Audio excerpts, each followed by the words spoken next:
Of 10:30 having arrived, I'm going to call to order the Higher Education, Finance, and Policy Committee. This is for the public primarily. A committee can start on time even though it doesn't have a quorum, and this is for the convenience of our guests because you have come some distance, and we do have some adverse weather that will be arriving this afternoon. So we will start the committee. We can't do anything official as far as taking action on the minutes, but we can start the testimony, which is recorded and then can be reviewed. So with that, I want to call up the Minnesota State Colleges and University. And if members of the committee and the public recall, I had requested that Min State do a campus-by-campus projection, that if they get their entire budget request, what would happen on each campus. And then if they got the governor's budget request or budget proposal, what would happen on each campus. So we'll start with whoever wishes to start first, and welcome to the committee, and please identify yourself for the record. And members, you have sheets in front of you with red columns and other columns. I think it's the red columns you want to focus in on. Welcome to the committee. Thank you. Good morning, Chair Pawlowski and committee. I am Bill Mackey and serve the colleges and universities of Minnesota State as Vice Chancellor of Finance and Facilities. Before starting our presentation, would like to acknowledge the several student leaders here from our campuses for Lead MN and Students United Advocacy Days. Also would like to acknowledge a couple of our bargaining unit presidents, Jenna Chernega, president of the IFO, and Nicole Emerson, the chair of MAPE, who I believe is here in another role today, as well as our other colleagues from IFO, MSCF, and others that are here. In addition, we have two presidents with us today, President Ann Blackhurst from Minnesota State University Moorhead, and Scott Olson, president of Winona State. For this morning's presentation, I will provide an overview of assumptions and process we undertook to compile the two scenarios you have in front of you related to Minnesota State's biennial budget request if it is fully funded or if the governor's current budget recommendation is enacted. Two of my colleagues will then provide information on the budget planning that is happening on their campuses. Gene Haller, to my left, Vice President from Minnesota State University Moorhead, will provide a university perspective, and Don Lewis, who's on my right, Vice President and CFO, will provide a perspective from the two colleges where he serves as CFO, Anoka Ramsey Community College and Anoka Technical College. So to start, we need to start in the current fiscal year 2023.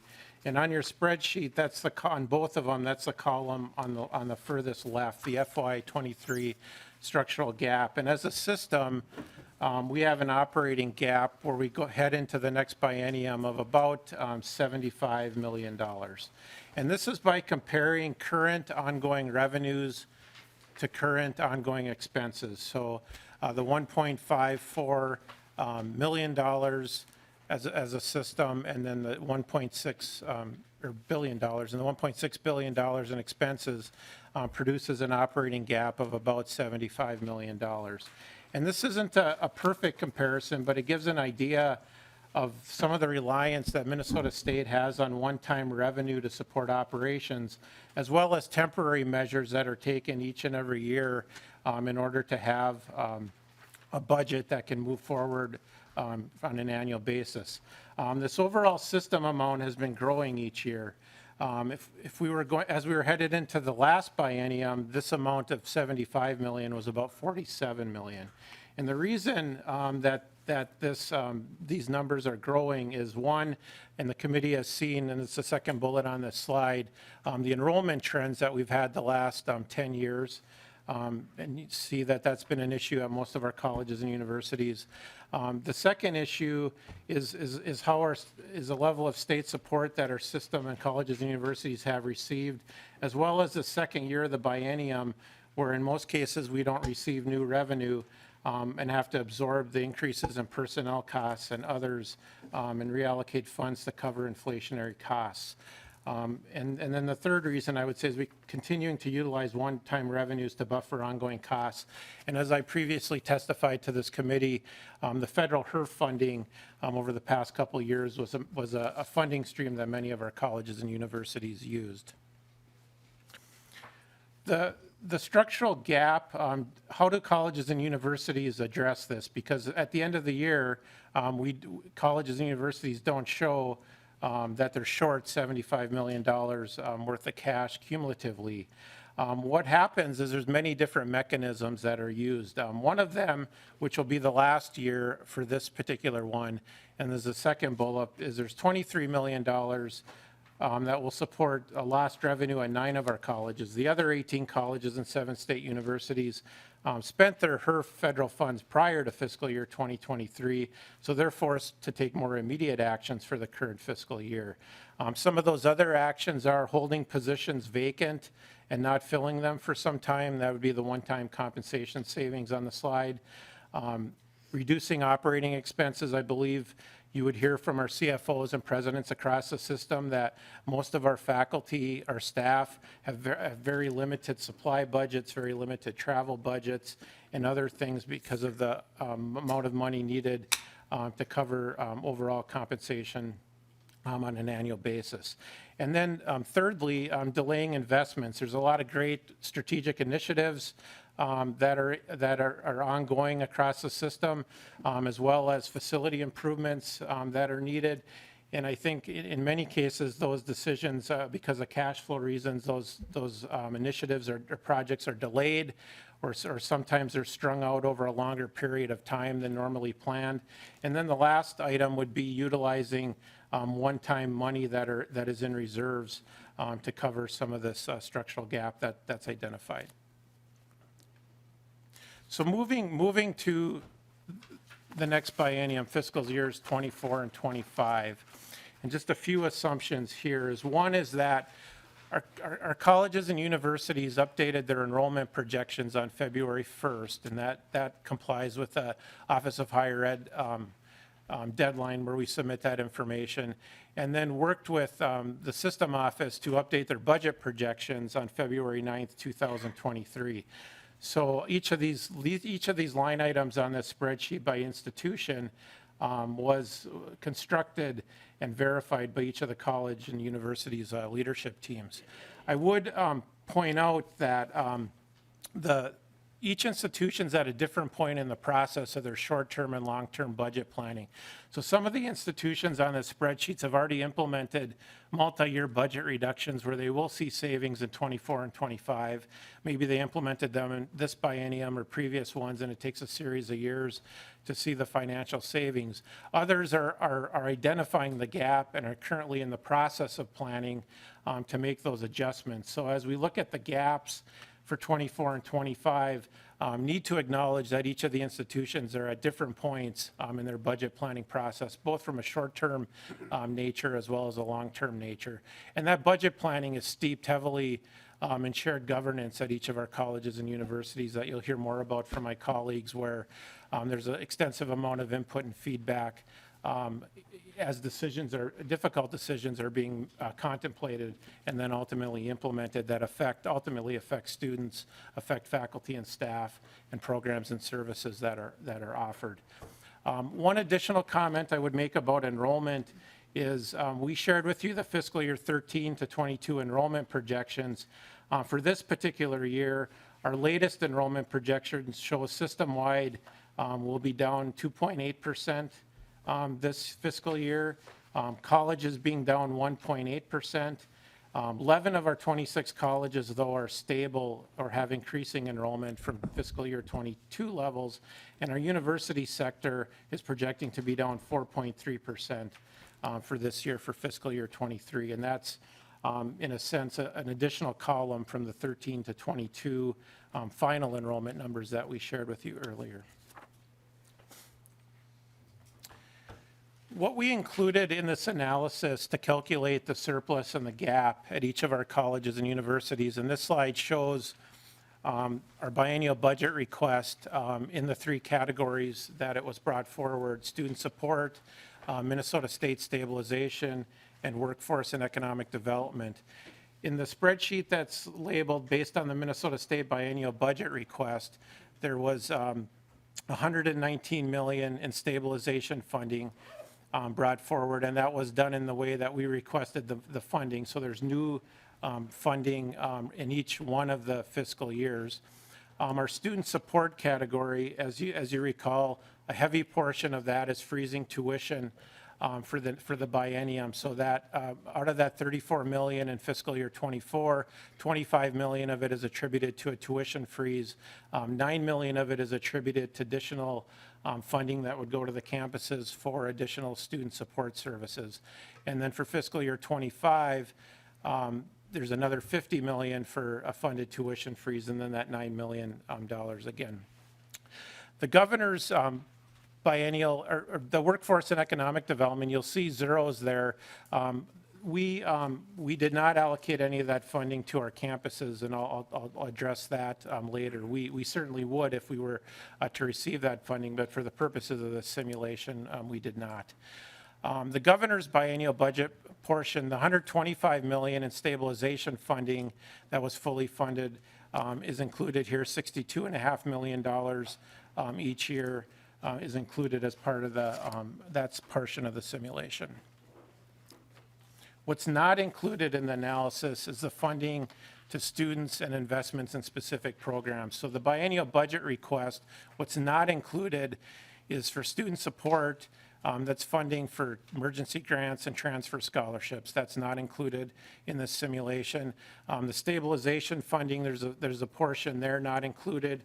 That much of that was for enterprise-wide technology initiatives or base funding as part of our request.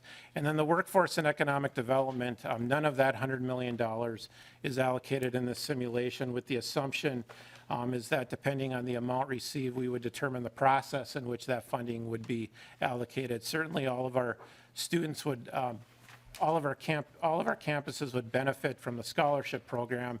How funding for increases in investments in certain programs, that process would need to be determined, and it would likely could be through some process where it wouldn't be spread equally, but in areas where there's programmatic demands.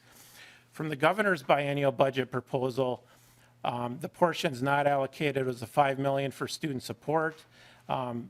Based on, we would view that funding as going towards ensuring ongoing funding for our mental health initiative and basic needs work that is sponsored at the system level on behalf of our colleges and universities. And then the Workforce and Economic Development, $1.5 million, similar to what I mentioned of the $100 million of our request, is that we would need to determine a process on how to allocate that funding. And it likely would also involve what I failed to mention. It would also likely involve new investments that would be made at the same time. So we're not providing revenue on this simulation. The expense that would occur also is not there. Oops.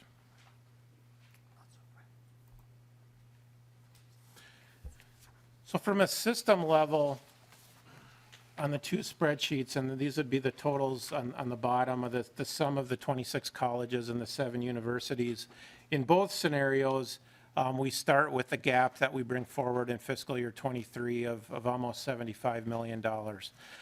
You'll see then that the Minnesota State request portion, that gap is 20 million of it or so is eliminated. So we project an end of the biennium gap of $54 million. The governor's recommendation portion in the first year, there's about a $13 million difference between the two. But how the funding is allocated, then there's a huge gap in fiscal year 25 because there's no new funding coming in. The other portion that's very clear to know is there's no assumptions of a tuition increase for fiscal year 24 and 25 in the governor's recommendation model. The Board of Trustees, when they approve the system's biennial budget request, a portion of the motion that's passed is that the board, after full consultation with Minnesota State constituencies, will make final budget decisions, including setting tuition rates, at the conclusion of the legislative session. So that would likely be sometime in May, and so it's premature to acknowledge that at this point of the process. Vice Chancellor Mackey, I also want to thank you for including that. That was at the request of the chair. I wanted to see what this looked like without a tuition increase. And for the students that are here, there are certain members of the legislature that think a tuition increase is somehow state revenue. I have never thought of a tuition increase as state revenue.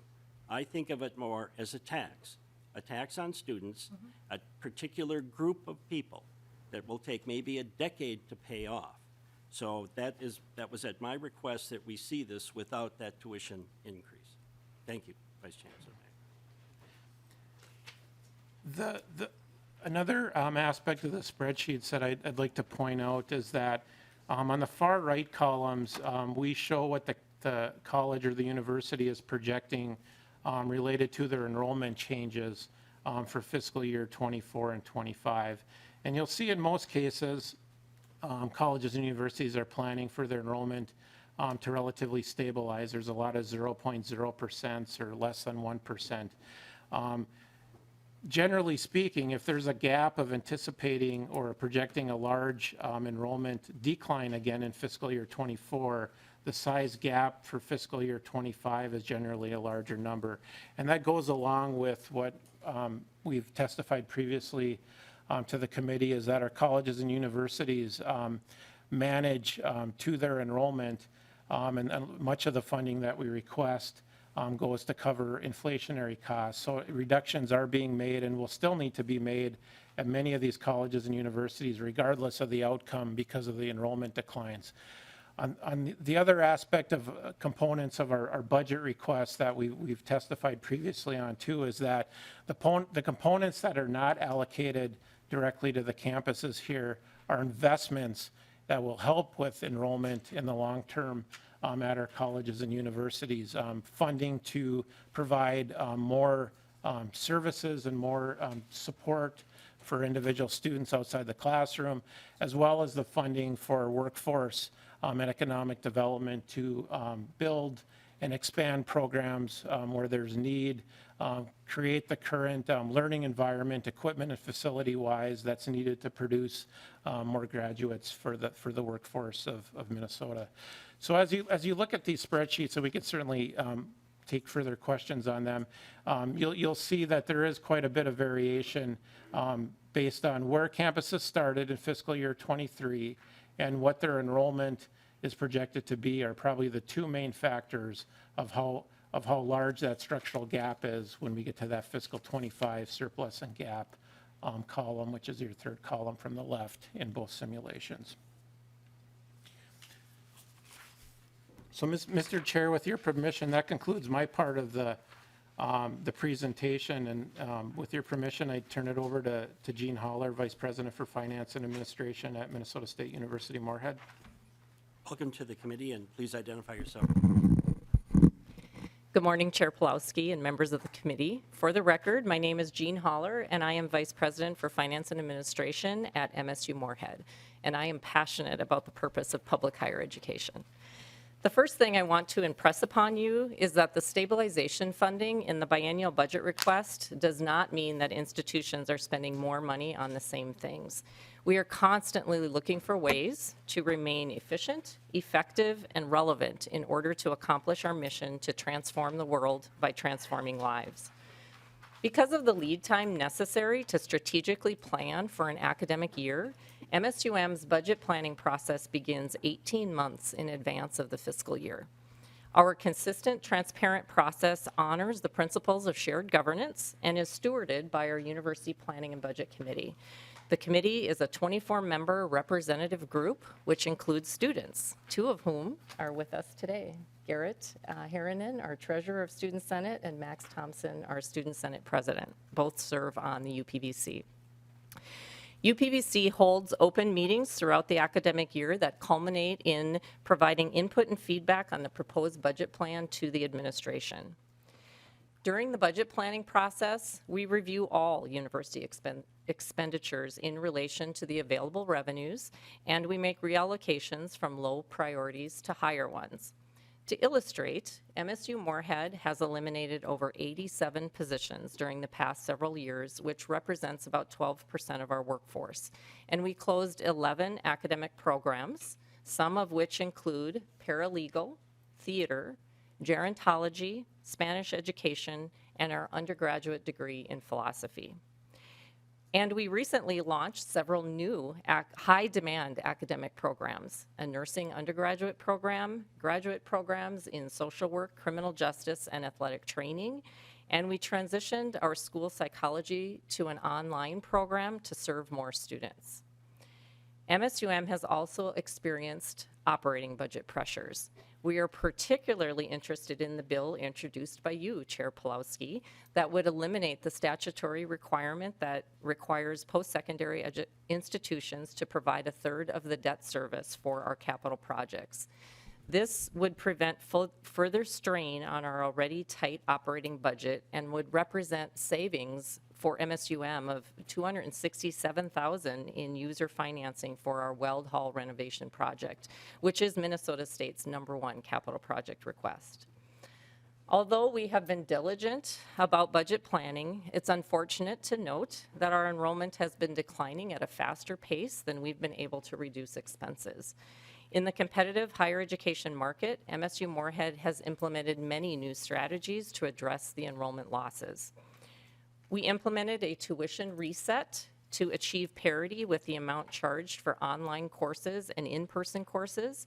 This important revenue-neutral tuition reset benefited our students with simplicity, transparency, and predictability in their tuition costs. We updated our automatic scholarship offerings to align with our top competitors, both in Minnesota and with bordering states, in order to drive enrollment and proactively market our quality and affordability. We launched a new marketing campaign with a focus on equity, inclusion, individual student support, and pathways to success. We are working to embed equity and inclusion both in and out of the classroom so the student experience aligns with our marketing efforts. We provide flexible options for students to continue advancing towards their degree with our 8-week courses and our first winter term. We invested in programs that improve student success, some of which include our GRIT program, which is for conditional admits from disadvantaged populations, our Smart Start program for first-year students from diverse populations, and we provide financial grants to remove barriers for students wanting to participate in our learning communities. We launched a new Learning Assistant student mentoring program in difficult science courses to help boost student success.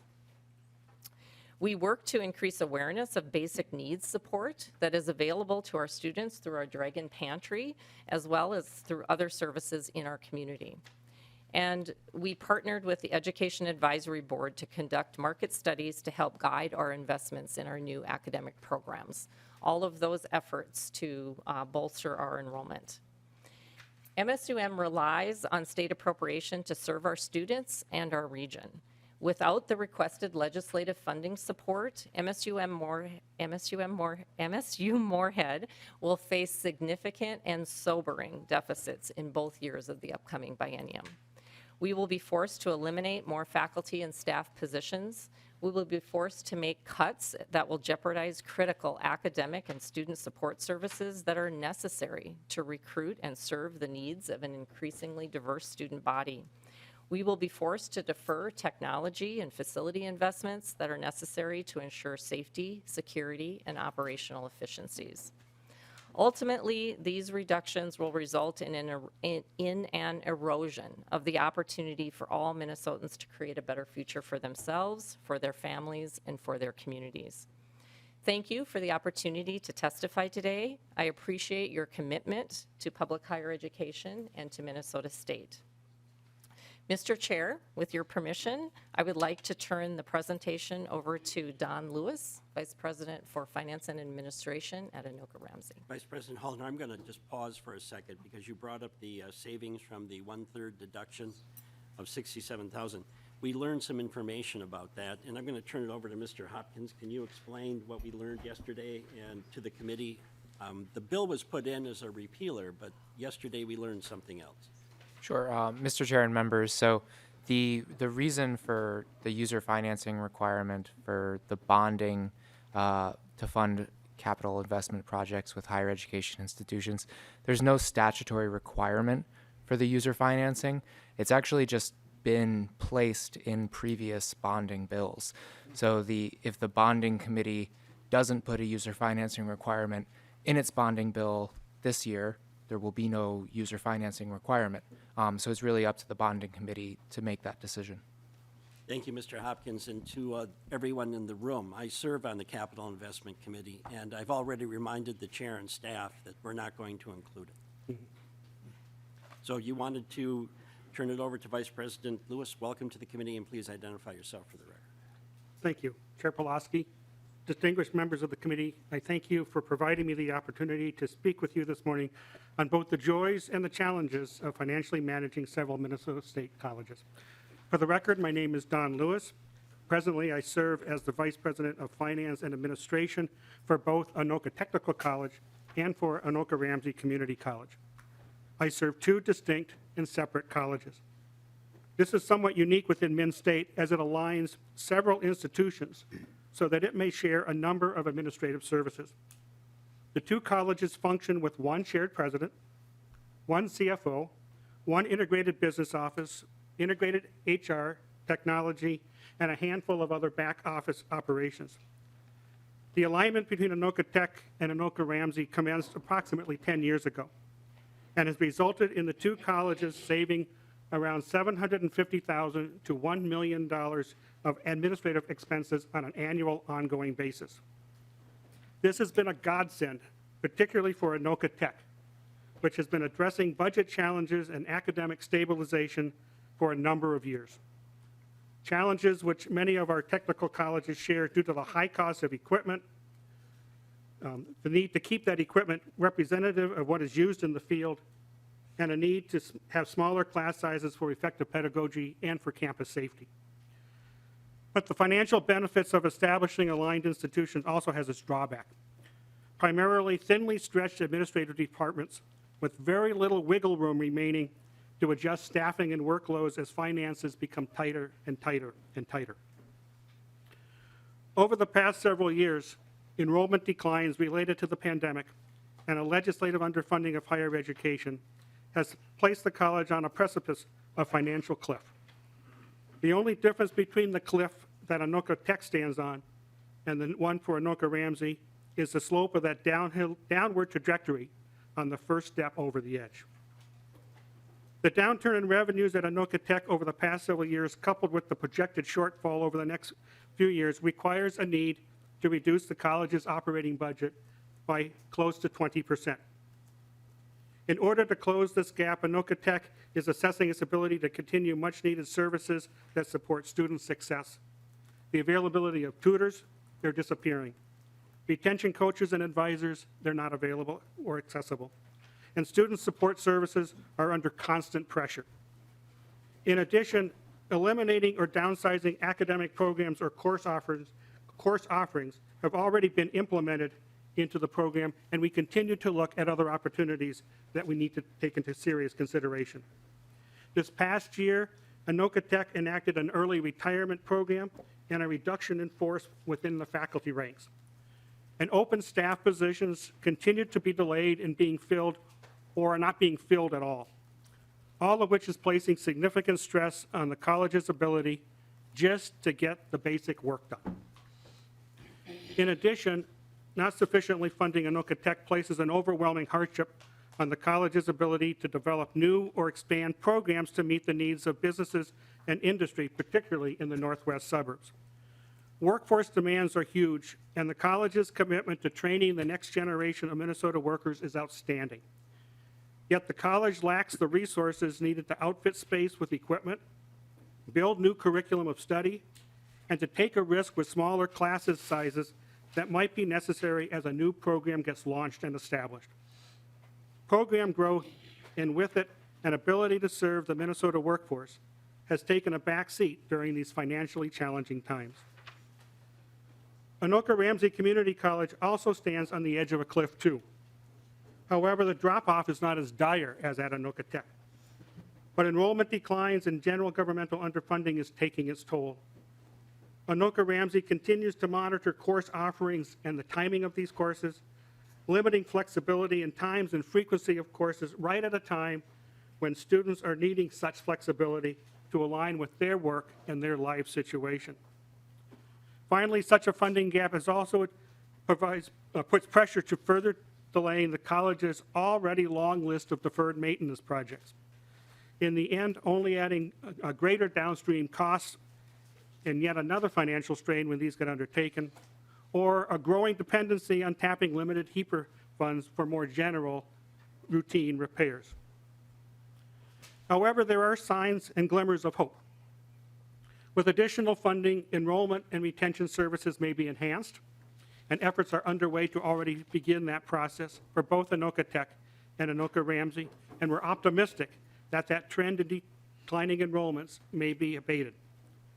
With adequate funding, Anoka Tech may continue to leverage its very strong partnership with Anoka Hennepin Public Schools, which includes the embedding of 2 high schools within the physical plant at Anoka Tech. This relationship promotes a seamless transition from high school into college. Also, the economic climate of Minnesota currently is so robust that the demands of business and industry is grabbing our students well before they can complete a degree. The college has now recognized this situation and focusing attention on getting more students through the door initially, becoming their go-to source to begin their technical education and training, and if the job market steals them away prematurely, keeping that door open to them and welcoming their return at some point in the future. Anoka Ramsey also benefits from strong K-12 partnerships. These high school partners are vital to enrollments. Anoka Tech is encouraged by an excitement among our faculty and staff to focus on new and innovative ways to improve student retention. And funds have been set aside and reallocated in order to launch some new retention initiatives. The college has created a proposal system and are floating ideas for our faculty to say how can they improve retention and completion within their classrooms. We will begin to review these proposals within the next month and begin to implement those that we believe will really help with the retention efforts. For even a single-digit percentage increase in retention will have a meaningful impact on enrollment numbers. However, all of this work will become moot if the colleges continue to be underfunded. Chair Pulaski, I could go on and give you more stories about the life at Anoka Tech and Anoka Ramsey. But I want to thank you right now for listening to this story and listening to me right now. I encourage you to support robust funding for higher education, and I deeply appreciate your commitment to our students and the next generation of Minnesota workforce leaders. Thank you. Thank you. Before we go to questions, Representative Wogelmont has a motion for us.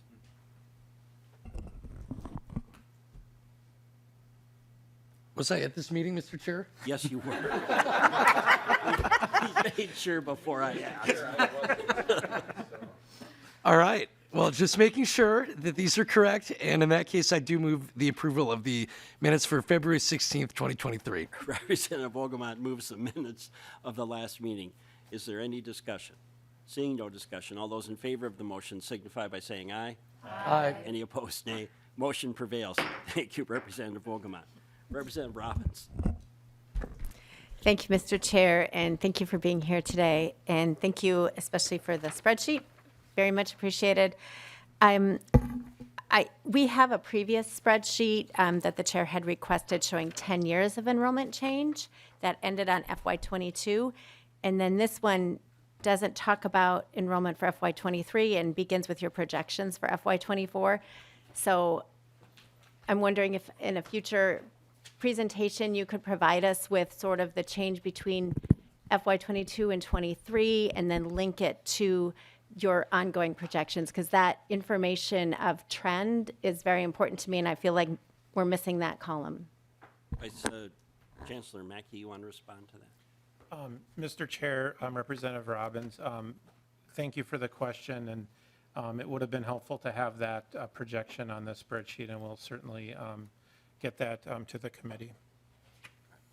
Representative Davis? I have one more. I'm sorry, Representative Representative Robbins, you're not finished. Continue, please. If I can ask one more question, Mr. Chair. Go ahead. Thank you. So I appreciate the conversation about all the challenges and all the ways that you are looking at every dime and cutting programs and cutting staff. And that was a concern of mine in earlier hearings that, you know, we want to see that you're partnering in helping control costs. And I definitely see that and appreciate that. One of the costs that I don't see in the model or projected at all is how the colleges will pay for the proposed paid family leave program, 0.7% of payroll. So is that accounted for in these models? And if not, how do you expect that will impact your budgeting decisions? Vice Chancellor Mackey. Mr. Chair, Representative Robbins, I believe we have some of our collective bargaining agreements that already have paid family medical leave within that, so that is costed in here. We have not costed out or included any new proposals that may not be in our current contracts. Representative Robbins, I see some people nodding in the audience too, and it looks like the representatives of the IFO for sure, and others are nodding. But Representative Robbins. Thank you. And I have not looked at the college's collective bargaining agreements, but I have looked at the state collective bargaining agreement and some of the school district collective bargaining agreements. And the state collective bargaining agreement does not meet the standards in the HF2 proposal. So if you are not fully meeting everything in HF2, you will have to comply. Just want to make sure you're aware of that. And Representative Robbins, we haven't passed that one yet, have we? No, Mr. Chair. And Representative Robbins, I just want to emphasize we have not passed that one yet. Thank you. There are others who have concerns on House File 2. Representative McDonald. Thank you, Mr. Chair. To Mr. Lewis, I recognize right away that your comment that you're linking some of your Anoka Tech and Ramsey College with the schools, 11th and 12th grade. Out in Wright County, we have Wright Tech, which the students, I think it's 11th and 12th grade, have an opportunity to go to the Wright Technical Building in Buffalo. The schools bus them there, and then they learn great trades of electrical and building homes, and my son is in it now. So a question partly to you and then to the chairman. The chairman's, one of his goals this year is hoping to relink K-12 to colleges, especially technical colleges, which sounds like you're doing already, and certainly we need that. But Mr. Chair, how is that funding mechanism? How will that work, and how are we going to fund if we do continue to link and more colleges like Anoka Ramsey will incorporate high school students within their college for learning the trades? How is that going to be funded? Representative McDonald, we're working that out with K-12 right now. And you've seen some bills introduced. Representative Purcell just introduced a bill, and I signed on to it. There are going to be some interesting variations of how that's going to happen. Thank you, Mr. Chair. I wasn't sure if you were, I needed to be recognized I know again. I lack specificity, but that's the best answer I can give you. No, that's good. Thank you, Mr. Chair. So question then to you, Mr. Lewis, is that, do you know some of your other colleagues, some of the other technical schools are adopting some of that same principles that you are doing? Vice President Lewis?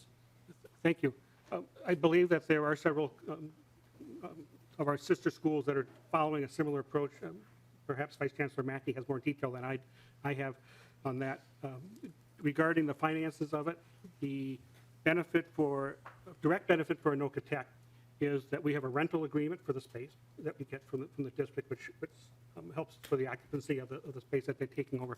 But more importantly, particularly for one of the colleges that is embedded is a alternative high school for students that have had to drop out of the regular high school program and are re-entering it into a program, and their part that we've got embedded are for those who are now in their senior year of high school, and they're between the ages of 18 and 23, I believe, are the students that are in there. One of the requirements that they have to have as a senior in that program is every semester they have to take at least one course and in the college. It could be in any discipline that they want. So we use PSEO, for example, to help fund with that. But it gets their feet wet in actual taking college courses and whatnot. And it's been a great way to retain those students once they graduate from high school and to keep them going. Many of them take more than one course, but that is a requirement for them. The other high school we have is called a STEP High School, which is a secondary technical education program, which is part of District 11's program. It's been embedded within the school for a good 15 to 20 years. They have a standalone building, but yet they share a lot of our lab space and a lot of our faculty and a lot of our resources. So we have an agreement that we work out with them every year in terms of the shared approach to various things. But the biggest advantage for Anoka Tech from a financial standpoint is it gives us a beautiful pipeline of students into the future. Representative McDowell. Mr. Chair, thank you, Mr. Lewis. That seems to be our future. You know, I'm just an ordinary Joe from Delano, but if we're going to save our institutions and really educate our kids to go into the trades, in addition to the four-year college degrees, which are very important, then this is the way to do it. And we have a good chair at the helm that's going to see to it that it gets done this session. So thank you. Representative David. Thank you, Mr. Chair, and thank you, Vice President Lewis, for your comments. You made one comment I'd like to be a little more specific on. You said we need robust funding. Could you explain your definition of robust funding? Vice President Lewis. Thank you. I used robust twice, and I remember I have to go back into my notes and check. Maybe I'm using the wrong one. Well, Mr. Chair, I like robust. I love robust. Yeah. Representative Davids, I think I can assist the Vice President. The numbers that you saw here were if the system entire request were funded. So I hope his definition of robust would be if the system gets its entire request. In that sense, exactly right, Mr. Chair Pulaski. You speak the truth there. Mr. And if Representative that Paulson- robust was even above and beyond what the system offered, I wouldn't be upset. Okay. Well, Representative Pulaski always speaks the truth. You can keep buttering me up until the end of session. Whatever it takes, Mr. Chair. Yeah. Representative Davids, are you? I am done. All right, Representative Nor. Thank you, Mr. Chair. Vice Chancellor Mackey, I just wanted to quickly check on the spreadsheets, what the system is requesting the governor's recommendation, particularly when you look at Minnesota State University Mankato. You will see that there's a surplus when you look at the system's request, and there's a significant gap, almost 9.9 million up to 10.9 on the, if you look at the biennium changes 24-25 and fiscal year 25. How do you explain that big shift in that process? Vice Chancellor May. Mr. Chair, Representative Noor, the shift would be primarily in the spreadsheet titled Governor's Recommendation. There was no funding for a tuition freeze. So this plans on having 22-23 tuition rates moving forward into the next biennium and not having that portion of revenue available to cover inflationary costs. And Mankato, being our largest university, their budget is in excess of $100 million. So even the amounts that are shown there, the surplus is $761,000. They have the largest number of employees, the largest amount of everything. So the $761,403 is significant dollar-wise, but as a percentage of the budget, they're able to manage that either way. Representative Nor. Thank you, Vice Chancellor. So I've got another question, Mr. Chair. The question goes to Vice President Holler. You spoke about communications and marketing. How much are we investing in communication and marketing overall from institution to institution? Vice President. Mr. Chair and Representative Noor, at our institution, we have, I would say, in our university communications and marketing budget, it's probably about 3 to 4% of our overall budget is in our university marketing communications. That includes our staffing as well as our operating budget for that area. Representative Nor. Mr. Chair, do we have an overall budget throughout the state, state system? Also, do we have funding coming from OHI in terms of communications and marketing? Representative, Vice Chancellor Mackey, do you want to respond to that? Mr. Chair, Representative Noor, we do have some funding that comes for specific programs, that we implement with our students on behalf of the Office in Higher Education, and it's usually very specifically a relatively modest dollar amount or a small percentage of the total program that's utilized. At the system level, there's some marketing that's done on behalf of all 26 colleges and 7 universities, but the vast majority is presidents determine locally the amount of funds of their budget they allocate towards marketing, and that does vary depending on what the enrollment management plans are at each of our colleges and universities and where they normally get their students or where they're seeking students from new markets. Representative Norm. Thank you, Mr. Chair. I think this is something that we need to be looking into in order to improve the enrollment and also provide support to the institutions. We need to look closely in terms of communication and marketing. Thank you, Mr. Chair. Representative Vang. Thank you, Mr. Chair.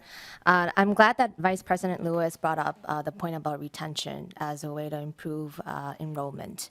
Do you guys track, I guess when we talk about retention, students of color are most at risk of not finishing on a regular track. And so do you guys track retention among students of color, and have you guys seen an improvement of retention in those student groups? I'm sorry, Vice President Lewis. Thank you.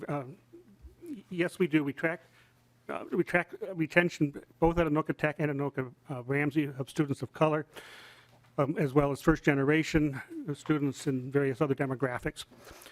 At Anoka Tech, we've actually improved our retention and completion of students of color, and granted, it's still not stellar, but it's going in the right direction. We still have work to do at Anoka Ramsey. Our retention rate of students of color is not where we want it to be, and that's partly why we're taking a look at how can we actually commit some resources to improve that area. So the commitment is there. We just need to come up with some implementation plans to improve that. One area that we're seriously looking at is to embed some tutors right into the classrooms and help students, and they're particularly students of color, who are struggling primarily with basic math and basic English skills. And if we can get to them sooner, then we've had a better success rate. So we're taking a look at doing that and are committed to improving that, because our numbers at Anoka Ramsey are not where we want them to be. Representative Vang. Thank you, Mr. Chair. I just want to, not just to Anoka, but to all the colleges and university, to continue to address the retention rates for especially minority students. I think this has been also an ongoing issue for statewide, and so I hope that we continue to see more efforts around that. Vice Chancellor Mack. Mr. Chair, Representative Vang, I would add that all of our colleges and universities track retention, as Vice President Lewis mentioned. At the system level, part of Equity 2030 is creating more visible and transparent student success accountability measures, and an equity scorecard has been developed. So this was done with the idea of more intentional effort to have available disaggregated data across the system to help support the use of evidence-based practices and data-guided decision-making. So we've had a lot of strong leadership across the system in moving that forward. Representative Vang. Representative Coulter. Thank you, Mr. Chair. Excuse me. I have a few questions here, and they're kind of scattershot, I'll be honest with you right now, because it's just the way I think.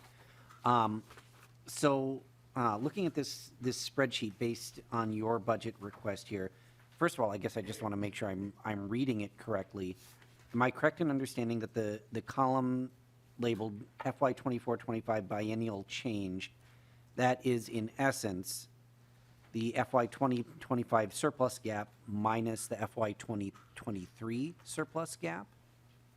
Am I correct in making that assumption? The math comes out to me the same, so I just want to make sure. Mr. Chair, Representative, that is correct. Okay, thank you. And Representative Coulter. thank you, Mr. Chair. Apologies. And I guess what jumps out to me here is, I mean, this is, in theory, sort of based on your testimony, your best case scenario. This is what you're asking for. And, just looking at that column in particular, we see by my count 10 institutions whose essentially the sort of the structural deficit is worse off than in 2023, and some pretty significantly here. Century College, 1.4 million, Minnesota State Moorhead, 5.7 million, North Hennepin, 1.1 million, Winona State, 1.8 million. But there just seems to be a really significant sort of disparity in that result. And I'm just wondering if you could speak to a little bit about why that is and in sort of broad strokes, how those decisions were made, and, essentially why that is, I guess. Vice Chancellor May. Mr. Chair, Representative, I would say there's two major factors that relate to that. One is the recent and projected enrollment future of each of those institutions. And so, if the biennial budget request is fully funded, the operating cost base inflation would essentially be covered.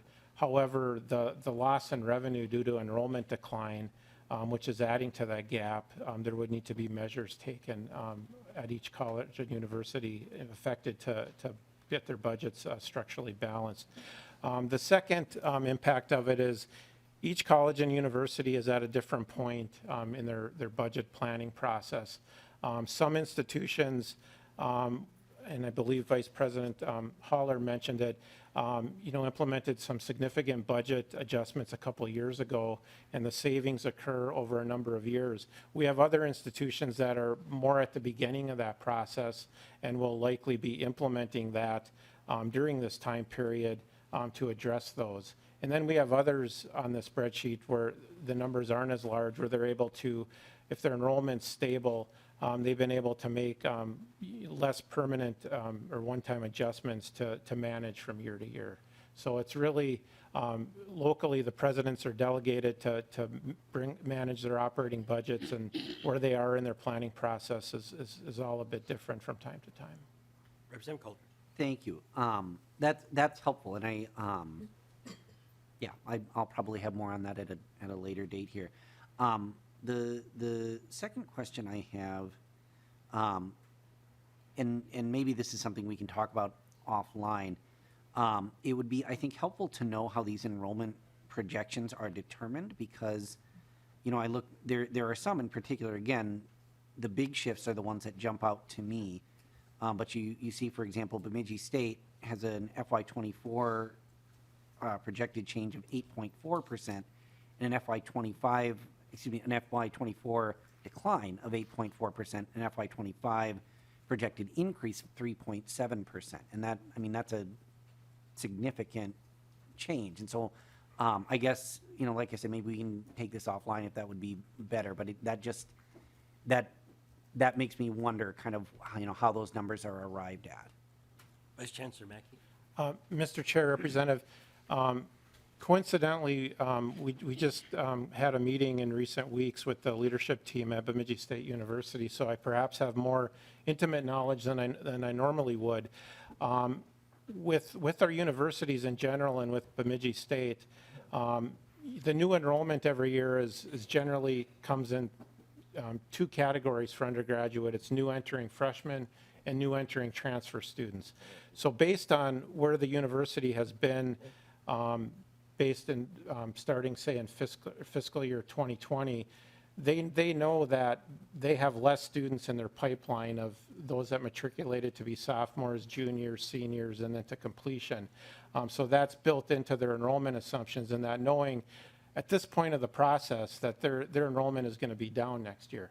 However, for fiscal year 25, the new leadership team at the university has implemented some very aggressive enrollment management strategies where there's a belief that they will be able to significantly grow the new entering freshman class, new entering transfers, as well as Vice President Lewis mentioned, the importance of retention has also improved the student success rates at the university.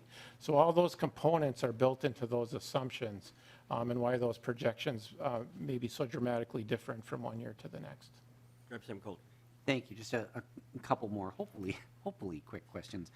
I'm wondering if, and this is definitely something you could send via email, if you could provide something of a brief history of sort of the structural deficit that you've seen, and I'd just be curious to see, I mean, if we're looking at, FY 2023 at roughly 75 million, if you'd be able to send sort of the past maybe 5 to 10 years of that, just to kind of give us all an idea of kind of how that's changed as we've talked about state funding and that sort of thing over the last decade.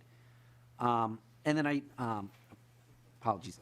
I just wanted to clarify something I thought I heard, and it struck me. Did I hear you correctly? You said that the for the FY 2024 request for the 34 million for student support. Did you say that 25 million of that was directed at the tuition freeze? Vice Chancellor Mackey.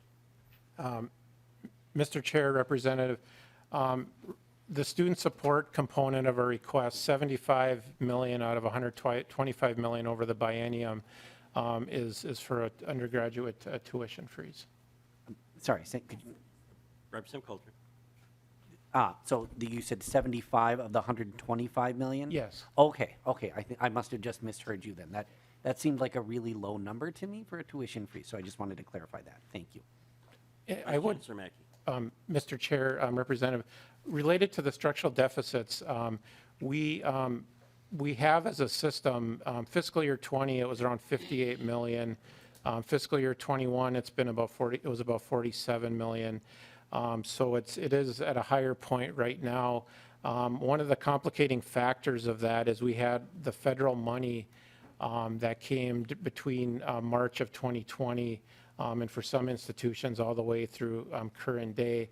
And that added to the deficit a bit because they're using one-time revenue to cover ongoing costs. And now some budget adjustments will need to be made when that funding goes away. But we can certainly get you more information on that. But it is somewhat skewed over the last 3-4 years for sure by that federal funding. Representative Klebar. Thank you, Mr. Chair. And I'm glad that Representative Coulter says he has scattered thinking, so do I. And we were kind of, I think, kind of in the same space about the structural deficit piece. So as I'm looking at your request of 212 million, and I still see all of this red on the page, right? I'm concerned about the chicken and egg effect, right? If we continue to have this much red on a page, how are we going to be able to have the programs, the supports that will help us improve enrollment, right? So the question I have is the request that you're making enough? Vice Chancellor Mackey. Mr. Chair, Representative Cleavorn, many would argue that it's not enough to cover our entire structural deficit, as you note. I would articulate that there's 212 million as part of this simulation, but then there's 138 million that is not. And that component of that 138 million, much of it is for scholarships to build capacity in programs where there's high demand in the workforce, as well as to ensure that we provide the student services that our students need, focus on mental health and basic needs. And we believe investments in those areas, that are not on the sheet, will ultimately help with those enrollment figures, as well as having the core funding needed on this sheet to stabilize the institutions. And I believe one of my colleagues has mentioned in front of this committee is that we view this budget request, the stabilization portion in particular, as a down payment on the future of Minnesota State colleges and universities. Representative Klebar. Thank you, Mr. Chair. So if you're talking about structural deficits in 2020 of 58 million, and then in 2021, a 47 million. Is that what I heard? Is that correct? Vice Yes. Chancellor Mackey. Okay. If we were able to erase that structural deficit, would that shift these numbers on the page dramatically? Vice Chancellor Mackey.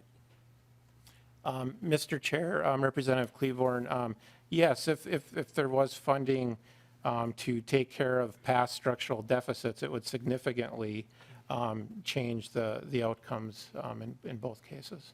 Representative Cleaver. Thank you, and this will be my last real statement. So when you come to the committee, right, it's so helpful for us to have those facts and to know that I believe we have a responsibility in creating those structural deficits. I've heard you come time and time asking for a full budget request, and we, the legislature, are not giving it, right? Not doing what you're telling us you need. And now we are blaming you for tuition hikes and for loss of students. So I'm just asking always that when you come before our committee, let us know what you truly need. And you've heard me say this to the University of Minnesota also.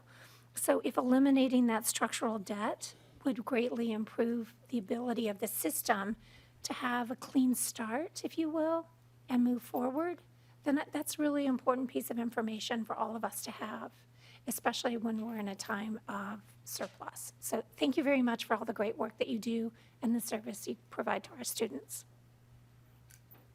Any further questions, members? Seeing no further questions, I want to thank you for providing this information on relatively short notice. I would encourage members to save these sheets for reference. When we do get a target, these sheets will come in very handy as another comparison. And with that, meeting is adjourned.